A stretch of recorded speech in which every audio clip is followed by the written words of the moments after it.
बाबा जी की प्यारी सास संगत जी राधा स्वामी। सेवा में संगत और सेवादार जाते रहते हैं। एक सेवादारनी ब्यास से सेवा करके वापस अपने घर जा रही थी। उसके पास काफ़ी सारा सामान था, क्योंकि वह सर्दियों के बाद अपना बिस्तर भी अपने साथ वापस ला रही थी। उसके साथ दूसरी बहन जो पहले उसके साथ आती थी, वह भी किसी कारण इस बार सेवा पर नहीं आई थी। वह सेवादारनी बिल्कुल अकेली थी। किसी तरह वह स्टेशन पहुंच गई। मन में कहने लगी, ट्रेन पर कैसे चढ़ूंगी, इतनी भीड़ है।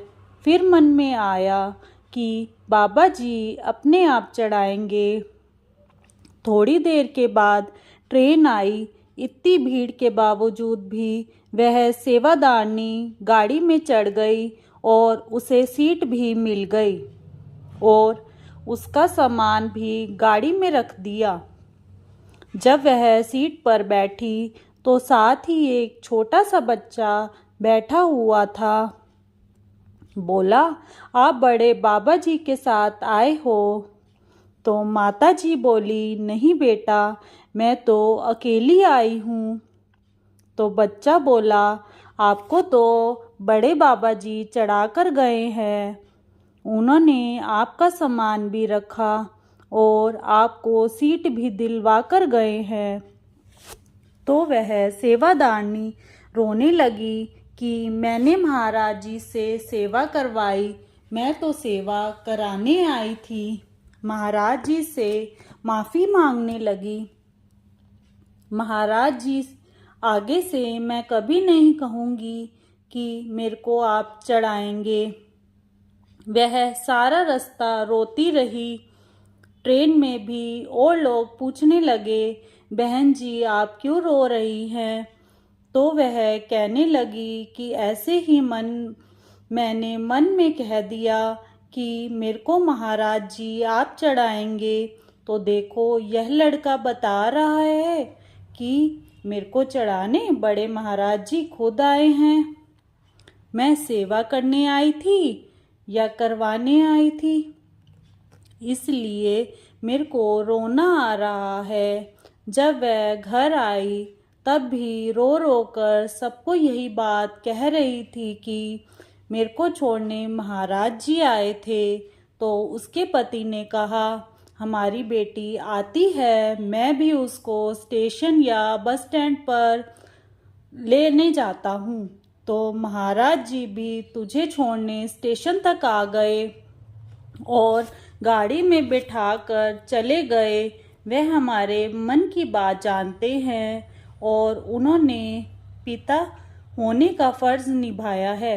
वह फिर रोने लगी कि उस बच्चे को तो महाराज जी के दर्शन हो गए, पर मेरे को नहीं हुए। और बार बार हाथ जोड़कर महाराज जी से माफ़ी मांगने लगी कि महाराज जी मेरे को माफ़ कर दो, मैं आगे से कभी नहीं कहूँगी कि मेरे को आप चढ़ाकर आओ। मैं सेवा करने गई थी या करवाने गई थी?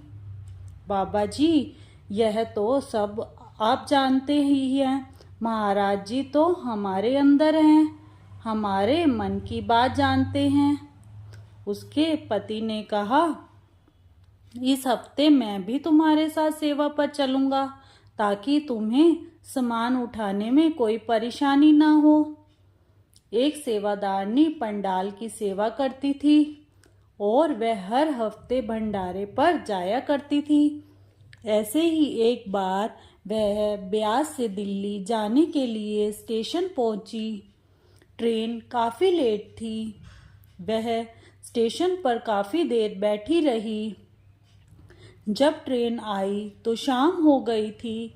वह सोचने लगी, घर जाते बहुत रात हो जाएगी, मैं आगे क्या करूँगी। दिल्ली तक पहुँचते हुए रात को 2 बज गए। दिल्ली पहुँची, सोच में पड़ गई कि अब मैं क्या करूँ, रात को अकेली घर कैसे जाऊँ। इतने में एक ऑटो वाला आ गया और बोला, बहन जी आपको कहाँ पर जाना है? तो बहन जी ने कहा कि मुझे जनकपुरी जाना है। तो रिक्शा वाला बोला, 100 रुपये सवारी लगेगी। वह बोली, ठीक है चलो। रात को अंदर ही अंदर वह डर भी रही थी। वह बाबा जी का नाम लेकर रिक्शा में बैठ गई। मन में बाबा जी का सिमरन करती रही। जब वह घर पहुंची, उसने रिक्शा वाले को 100 रुपये दिए। तो वह रिक्शा वाला बोला, बहन जी आपके साथ जो सरदार बैठा था उसका किराया कौन देगा? वह बोली, रिक्शा में मैं अकेली ही थी, मेरे साथ कोई भी नहीं था। रिक्शा वाला भाई सफ़ेद कपड़े, सफ़ेद दाढ़ी और सफ़ेद पगड़ी वाला सरदार आपके साथ बैठा था। वह बीबी बहुत रोने लगी। सतगुरु, मैंने तो सोचा था कि मैं अकेली हूँ, पर आप मेरे साथ थे। मैं आपका जितना शुक्र करूं थोड़ा है। मेरे मालिक, मेरे दाता, आप हर पल हमारे साथ हैं। केवल हमें महसूस करने की ज़रूरत है। वह घर आकर सबको बताने लगी कि मेरे को छोड़ने मेरे बाबा जी यहाँ तक आए हैं। मैंने सोचा था कि मैं अकेली हूँ, पर रिक्शा वाले को बाबा जी दिखाई दिए। मुझे बाबा जी दिखाई नहीं दिए। नाम देने के बाद सतगुरु जी सूक्ष्म रूप में हमारे अंदर बैठ जाते हैं, दुख सुख में हमारी संभाल करते हैं। ऐसे सतगुरु का बार बार शुक्र शुक्र। जिस तरह हवा हमें दिखाई नहीं देती, लेकिन जब वह जोर से चलती है तो बड़े से बड़े पेड़ को जड़ से उखाड़ देती है। ठीक उसी तरह सतगुरु की रहमत भी हमें दिखाई नहीं देती, लेकिन यदि हम उन पर पूर्ण विश्वास है तो हमारा बड़े से बड़ा काम वो पल भर में कर देते हैं। इसीलिए श्वास श्वास में उन्हें याद रखो। वह हमें दिखाई नहीं देते, पर वह हर पल हमारे साथ हैं।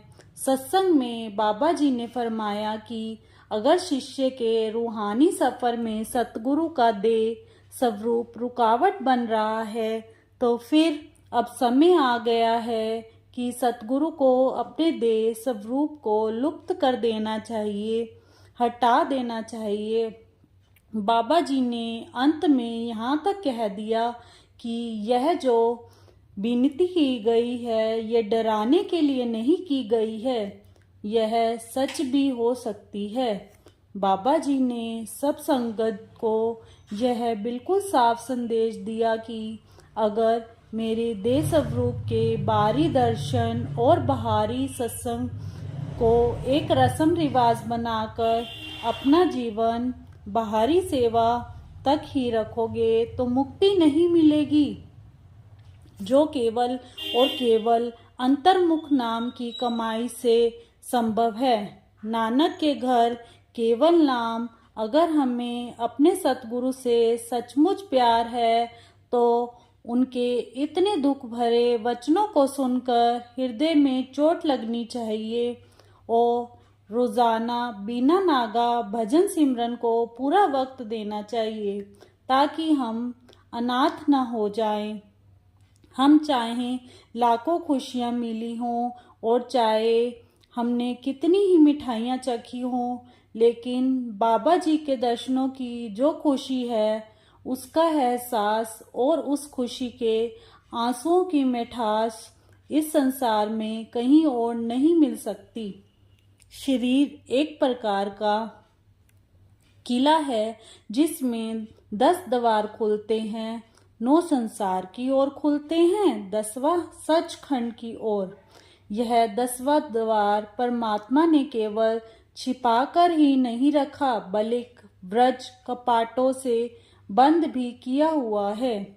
इसे खोलने की केवल एक युक्ति है, नाम की कमाई। रोज रोज भजन सिमरन करने से धीरे धीरे हमारे अंदर सहनशीलता आ जाती है कि हम बिना संतुलन खोए जीवन में आने वाले उतार चढ़ाव का सम्मान करने लगते हैं। हमें इस बात का ज्ञान होना लगता है कि जो कुछ भी हो रहा है वह हमारे कर्मों के अनुसार ही हो रहा है और सतगुरु हमेशा हमारे अंग संग हैं। राधा स्वामी।